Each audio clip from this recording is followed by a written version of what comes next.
Number 3, being unprofessional and generally having very poor communication skills. How you look, talk, and act matter. Hi, my name is Cadence, and I'm an anthropologist who happens to be...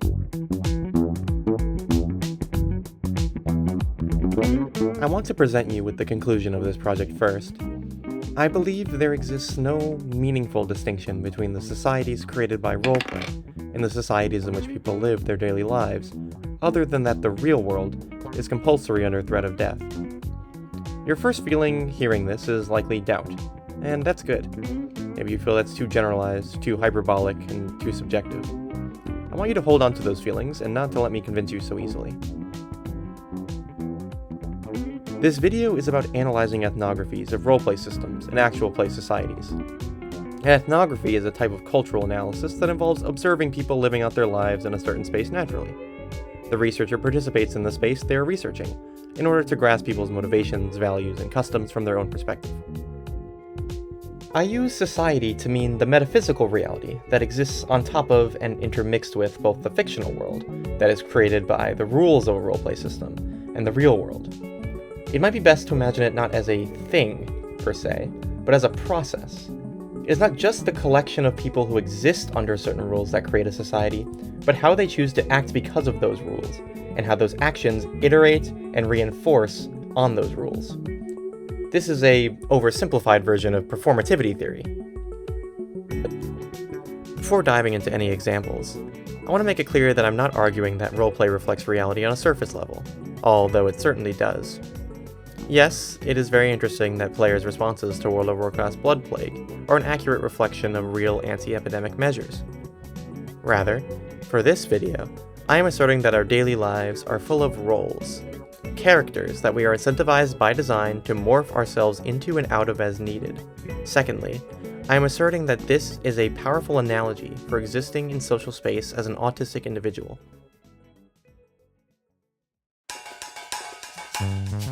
Due to the immense diversity of societies, I will be dividing this video into different sections that describe axes upon which societies vary. Distinction is the distance between the player and the character they play.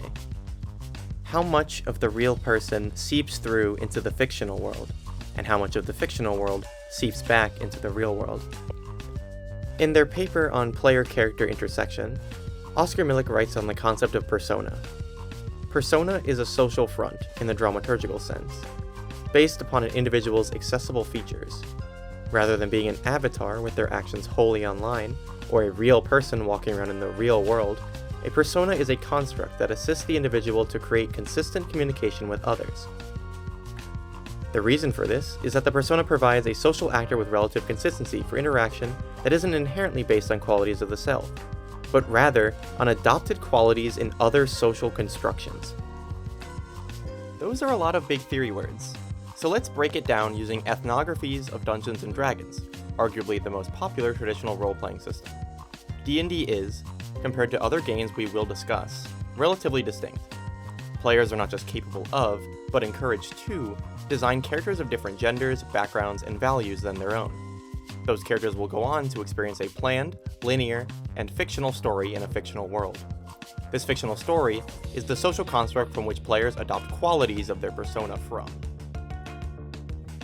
After the aforementioned character traits are planned, players expand upon their character through improvisation in the gameplay itself. In Katie Anderson's ethnography of her own D&D group, she writes, "Talking to my players, it became clear that it is not possible to build a character that is completely divorced from oneself. A person developing a character backstory has certain blinders on, rendering the character as a written skeleton. It is the players themselves who fill in the gaps, creating a fusion between character and player." Anderson describes that players would slip between their real-world personality when asking mechanical questions, such as die roll or gameplay actions, whereas they would use their in-game persona when describing narrative and dialogue. This intentional behavioral distinction reflects what Milik writes about the purpose of persona. These two characters that people play are used for consistent communication to make it clear what is and is not within the world of the game. Not all games are quite as distinct as Dungeons & Dragons, however, and the line between what is and is not within the game can be exceptionally blurry. To explain this, let's look at another example: democracy simulation.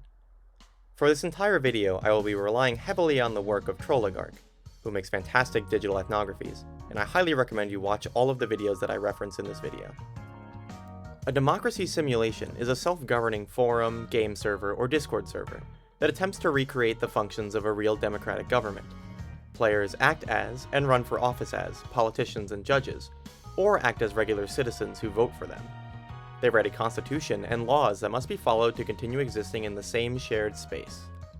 Democracy simulators may or may not have fictional lore to explain their country or system, but the primary day-to-day function of the system is socializing with fellow members more than it is actively telling a story. This may incentivize players to put on an exaggerated and artificial persona to stand out in the crowd, or it may incentivize an authentic self to seem likable. On an individual level, this offers players freedom on their form of roleplay and how distinct they'd like to be. On a systemic level, however, a conflict of distinction can have massive and terrible consequences.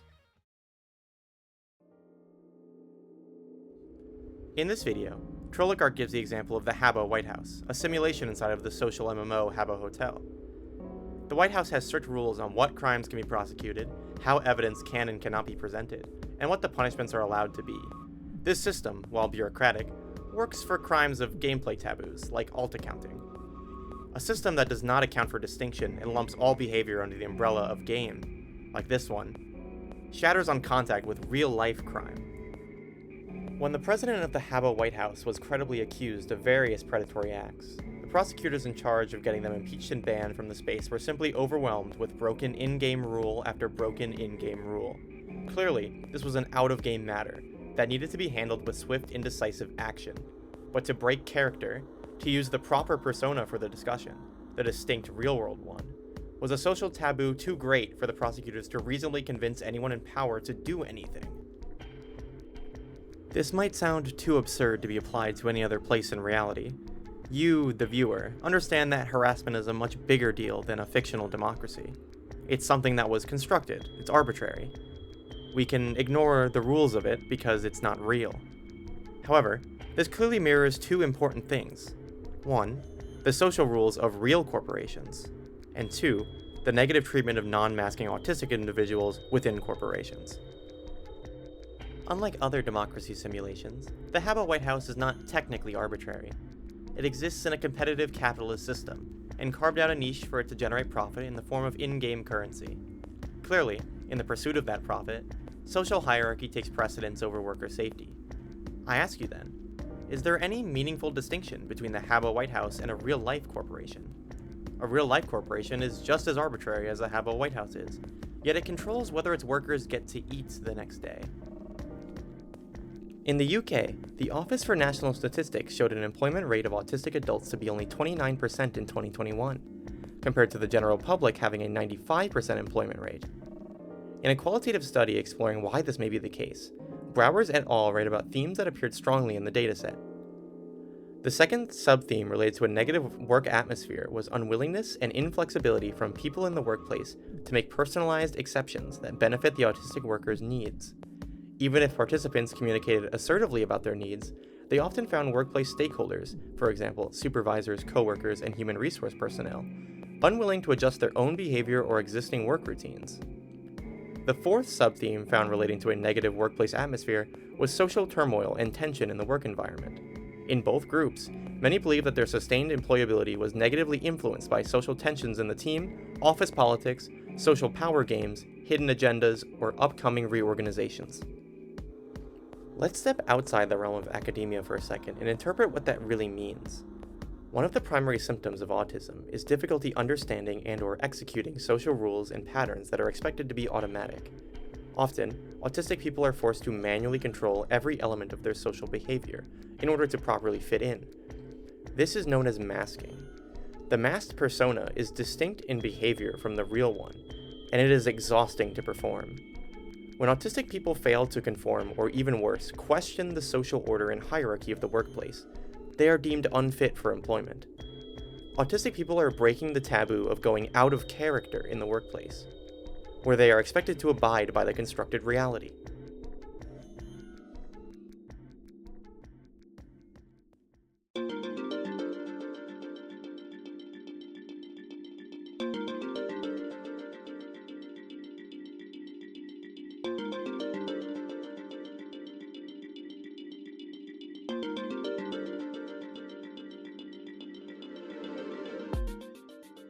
The Wretched is a role-playing game designed for one single player. The experience follows the last survivor of a salvaging ship, lost in space, and unlikely to make it home or be remembered. The player represents their safety with a Jenga tower, and takes blocks from the tower whenever the ship starts to break. The gameplay revolves around chronicling your many attempts at survival, the people you miss and wish you could have saved, and the stages of grief you can handle. In the MMORPG EVE Online, 6,500 players on a single server fought in a huge intergalactic war in 2020, while trading in a realistic NASDAQ-inspired stock market. The game has a complex economy including multiple forms of production and trade. Scope does not just describe how many people are allowed to, or currently are, playing a game, but also how many people are required for it to work. Scope can also describe who is allowed to play and how.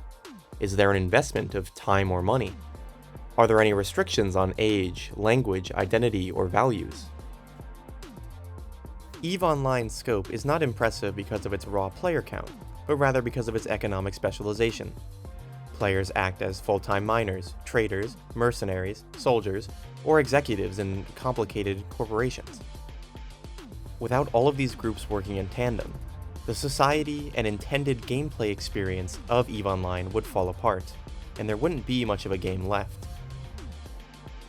While a game of The Wretched only requires the imagination of one person, and a game of Dungeons & Dragons requires a couple friends willing to tell a story together, Hannah Sensenbrenner writes in her autoethnography of her college improv comedy group that gameplay can often require more than just basic mutual respect.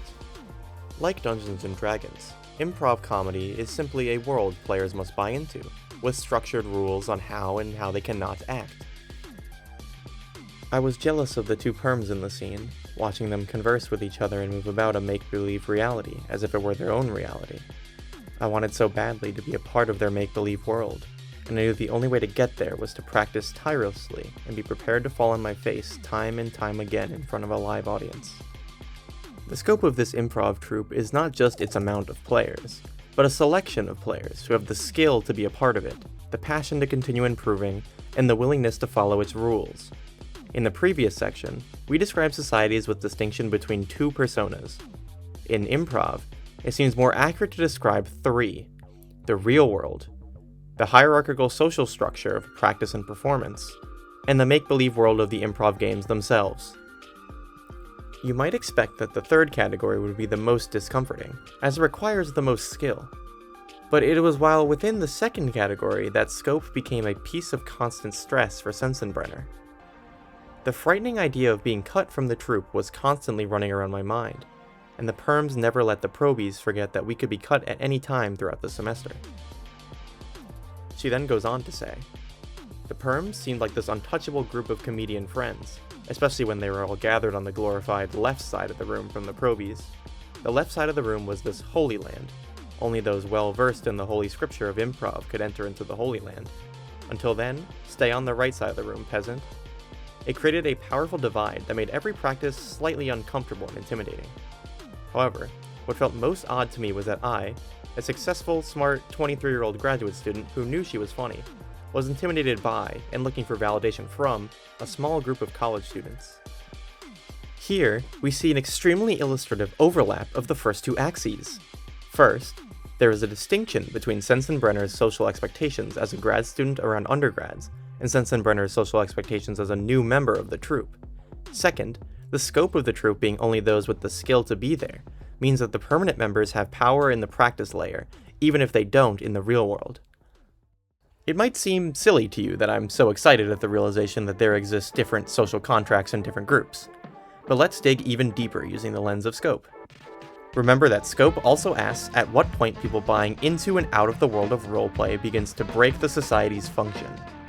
Sensenbrenner was repeatedly criticized for being friends with perms outside of practice, and at the end of the autoethnography, Sensenbrenner describes how she was rejected from being a permanent member of the group, most likely for dating a permanent member between semesters.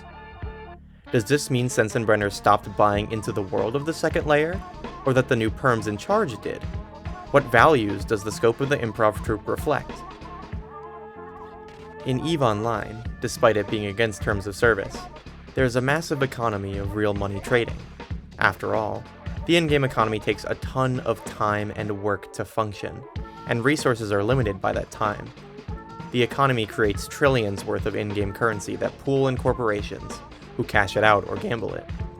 Habbo Hotel allows you to buy money directly from the company, giving a mostly stable real-world value to coins, but not necessarily to the in-game items that people speculatively trade.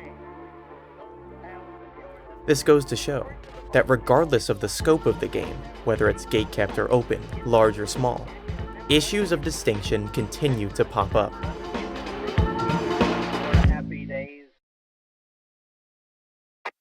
A bill removing civil rights protections for transgender Iowans is now law. For making it happen. Thank you. Howard describes why the rules exist. In Dungeons & Dragons, they make a fun game. In Habbo Hotel, they make a profit. And in the real world, smack a racist in the face, jet out and leave him screaming in the place. Hold up, rockin', smack a racist in the face, jet out and leave him screaming in the place. before a campaign of the kinky game Praise the Hawkmoth King, players are instructed to discuss and negotiate safe words, boundaries, and aftercare. They are expected to go into the game with a strong understanding of what may occur to them or their character, and understand they have the right to revoke their consent when they feel uncomfortable. Like the Habbo White House, Praise the Hawkmoth King is not real, it's a constructed game. But unlike the Habbo White House, its rules are designed with the safety of its players put first, despite its extremely taboo subject matter. While the content of the game itself is a bit too intense for me personally, I must admit there's a lot of comfort in knowing a game like this even exists. One that asks you to explore things that make you uncomfortable, but expects you to negotiate, and expects your negotiation to be met with comfort and empathy. One that it lets you leave when you're feeling uncomfortable, when something goes too far, when you need a break. The social power games of the workplace, as described by Browers, are games I do not want to play. In a powerful essay titled Faggot Games, An Urgent Warning, Darling Demon Eclipse writes, "I agree with the leading philosophy, death before detransition. They'll have to take my estradiol from my cold dead hands, etc. But, more crucially, death before normalcy, before assimilation, before agreement. I'm going to make TTRPGs far worse, far angrier, far sexier than I have already. Because it's one rebellious act of many, because it feels like the rules are gone." Sensenbrenner writes that before being kicked out of the improv troupe, it was really difficult to hide her feelings for her boyfriend, and her boyfriend felt the same way. In the end, what mattered more than her merit was her ability to pretend.